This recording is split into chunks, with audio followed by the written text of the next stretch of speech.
Hello, good day, and thank you for joining us today again. Today is Monday, the second day in the month of June 2025, and in today's Bible in 1 year reading, we would be reading by God's grace from the book of Job chapter 25 down to chapter 30. Job chapter 25 reads, "Then answered Bildad the Shuhite, and said, Dominion and fear are with him. He maketh peace in his high places. Is there any number of his armies? And upon whom doth not his light arise? How then can man be justified with God? Or how can he be clean that is born of a woman? Behold, even to the moon, and it shineth not. Yea, the stars are not pure in his sight. How much less man that is a worm, and the son of man which is a worm." End of the book of Job chapter 25.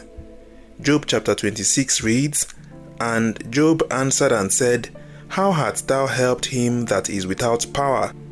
How savedst thou the arm that hath no strength? How hadst thou counselled him that hath no wisdom? And how hadst thou plentifully declared the thing as it is? To whom hadst thou uttered words, and whose spirit came from thee? Dead things are formed from under the waters, and the inhabitants thereof. Hell is naked before him, and destruction hath no covering. He stretcheth out the north over the empty place, and hangeth the earth upon nothing. He bindeth up the waters in his thick clouds, and the cloud is not rent under them. He holdeth back the face of his throne, and spreadeth his cloud upon it. He hath compassed the waters with bounds, until the day and night come to an end. The pillars of heaven tremble, and are astonished at his reproof. He divideth the sea with his power, and by his understanding he smiteth through the proud. By his spirit he hath garnished the heavens. His hand hath formed the crooked serpent.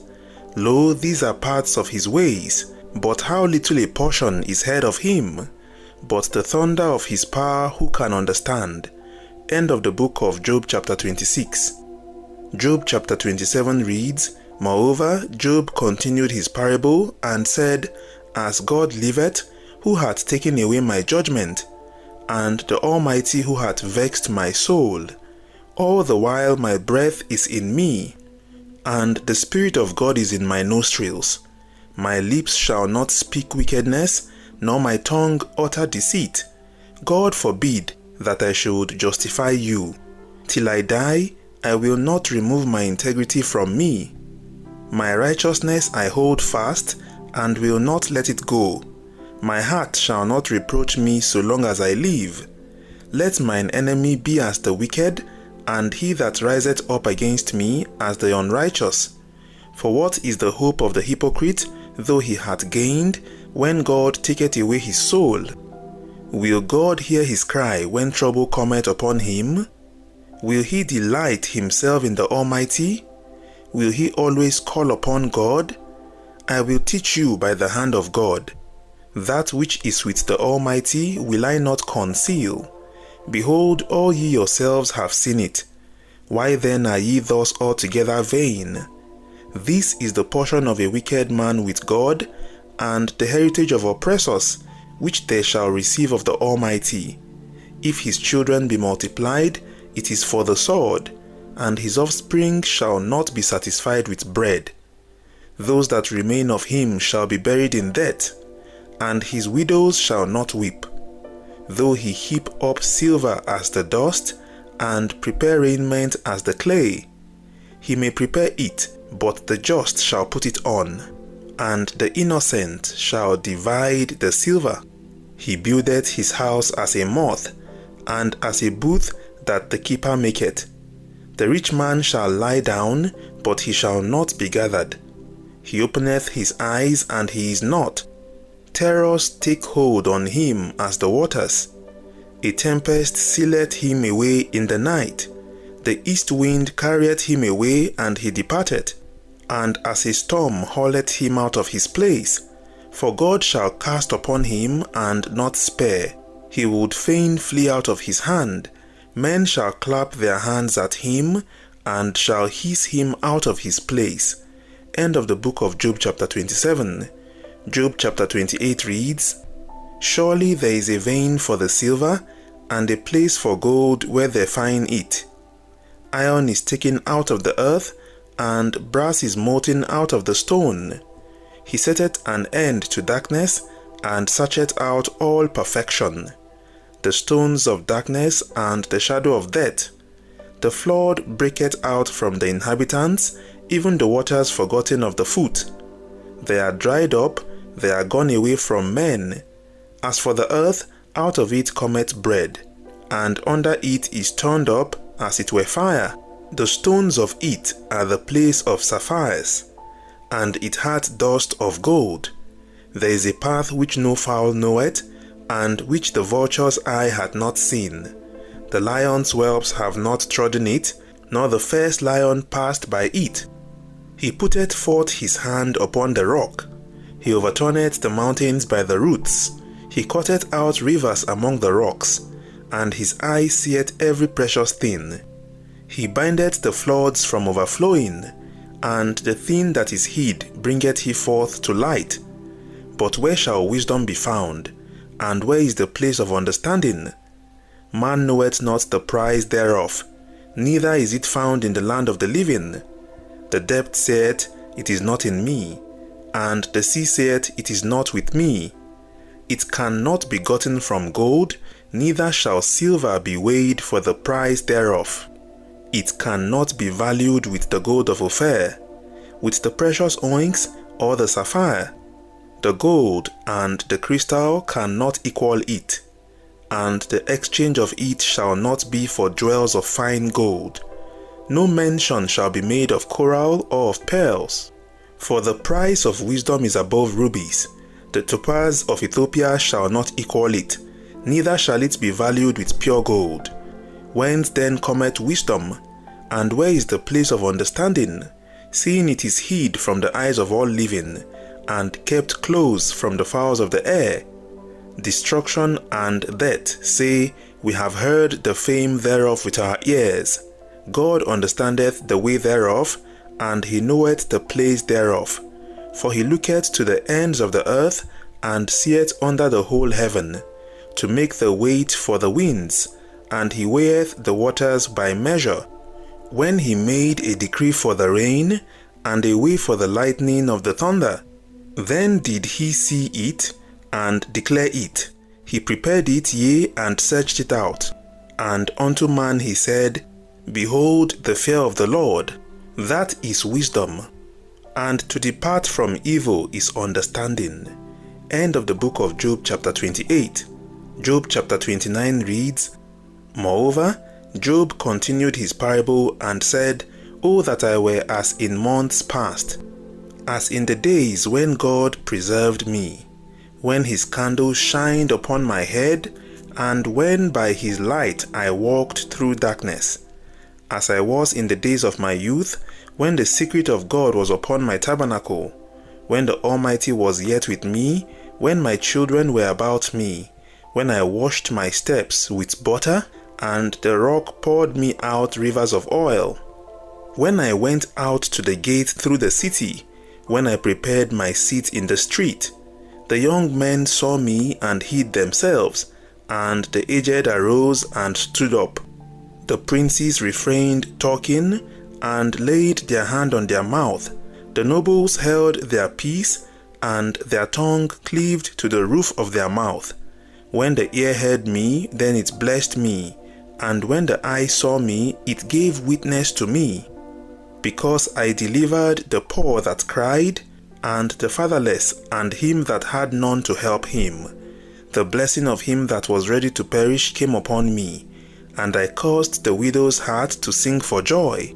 I put on righteousness, and it clothed me. My judgment was as a robe and a diadem. I was eyes to the blind, and feet was I to the lame. I was a father to the poor, and the cause which I knew not I searched out. And I brake the jaws of the wicked, and plucked the spoil out of his teeth. Then I said, I shall die in my nest, and I shall multiply my days as the sand. My root was spread out by the waters, and the dew lay all night upon my branch.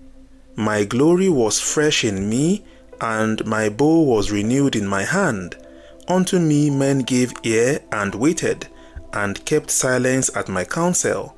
After my words they spake not again, and my speech dropped upon them. And they waited for me as for the rain, and they opened their mouth wide as for the latter rain. If I laughed on them, they believed it not, and the light of my countenance they cast not down. I chose out their way and sat chief, and dwelt as a king in the army, as one that comforted the mourners. End of the book of Job chapter 29. Job chapter 30 reads, But now they that are younger than I have me in derision, whose fathers I would have disdained to have set with the dogs of my flock. Yea, whereto might the strength of their hands profit me, in whom old age was perished? For want and famine they were solitary, fleeing into the wilderness in former time desolate and waste, who caught up mallows by the bushes, and juniper roots for their meat. They were driven forth from among men, they cried after them as after a thief, to dwell in the cliffs of the valleys, in caves of the earth, and in the rocks. Among the bushes they brayed, under the nettles they were gathered together. They were children of fools, yea, children of base men. They were viler than the earth. And now am I their song, yea, I am their byword. They abhor me, they flee far from me, and spare not to spit in my face. Because he hath loosed my cord, and afflicted me, they have also let loose the bridle before me. Upon my right hand rise the youth, they push away my feet, and they raise up against me the ways of their destruction. They mar my path, they set forward my calamity, they have no helper. They came upon me as a wide breaking in of waters. In the desolation they rolled themselves upon me. Terrors are turned upon me. They pursue my soul as the wind, and my welfare passeth away as a cloud. And now my soul is poured out upon me. The days of affliction have taken hold upon me. My bones are pierced in me in the night season, and my sinews take no rest. By the great force of my disease is my garment changed. It bindeth me about as the collar of my coat. He hath cast me into the mire, and I am become like dust and ashes. I cry unto thee, and thou dost not hear me. I stand up, and thou regardest me not. Thou art become cruel to me. With thy strong hand thou opposedst thyself against me. Thou liftedst me up to the wind. Thou causedst me to ride upon it, and dissolvedst my substance. For I know that thou wilt bring me to death, and to the house appointed for all living. Howbeit, he will not stretch out his hand to the grave, though they cry in his destruction. Did not I weep for him that was in trouble? Was not my soul grieved for the poor? When I looked for good, then evil came unto me. And when I waited for light, then came darkness. My boils boiled and rested not. The days of affliction prevented me. I went mourning without the sun. I stood up, and I cried in the congregation. I am a brother to dragons, and a companion to owls. My skin is black upon me, and my bones are burned with heat. My harp also is turned to mourning, and my organ into the voice of them that weep. End of the book of Job chapter 30. We give God thanks and we appreciate Him for the grace to read through today's Bible in 1 year reading. It is my prayer that even in our lowest times, we will always acknowledge the Lord. To join us tomorrow again when we would be reading by God's grace from the book of Job chapter 31 down to chapter 34. Have a wonderful week ahead. See you tomorrow again by God's grace. God bless you and bye for now.